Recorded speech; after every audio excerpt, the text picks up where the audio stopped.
Second part of the state capture inquiry report will also be released today, and it follows years of testimony into allegations of undue influence on the state by politically connected individuals. Yeah, that's right. You might remember the first part was released earlier this year. Newzroom Afrika's Tumaole Mohlaoli has more. Since January 4th, 2022, there has been one question on the minds of many people in South Africa and beyond when it comes to the work of the state capture inquiry.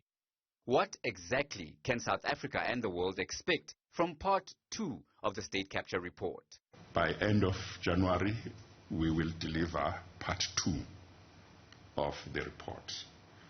It will deal with a certain number of SOEs and a certain number of topics.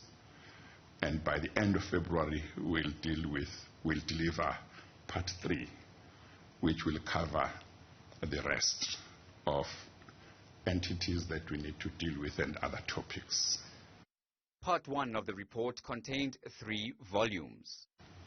Volume 1 deals with South African Airways and its associated companies, namely SAAT and SA Express.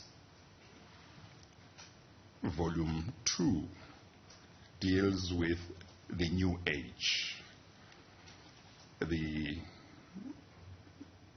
advertisements and breakfast shows, briefings that used to happen, where various SOEs and government departments entered into contracts with the Gupta company that owned the new age.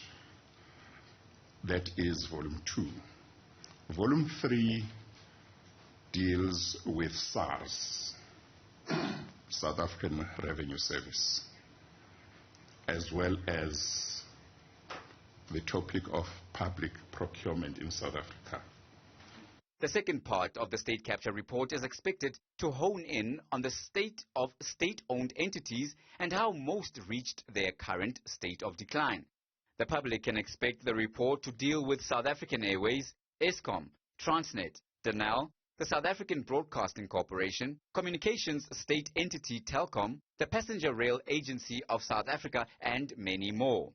All these entities have one thing in common: their financially disastrous dealings with the Guptas and their associates and related companies. Of particular interest to the general public will be what comes out in relation to power utility Eskom, rail entities Transnet and Prasa, as well as public broadcaster, the SABC. For Newzroom Afrika, Channel 405, I'm Tumaole Mohlaoli in Johannesburg.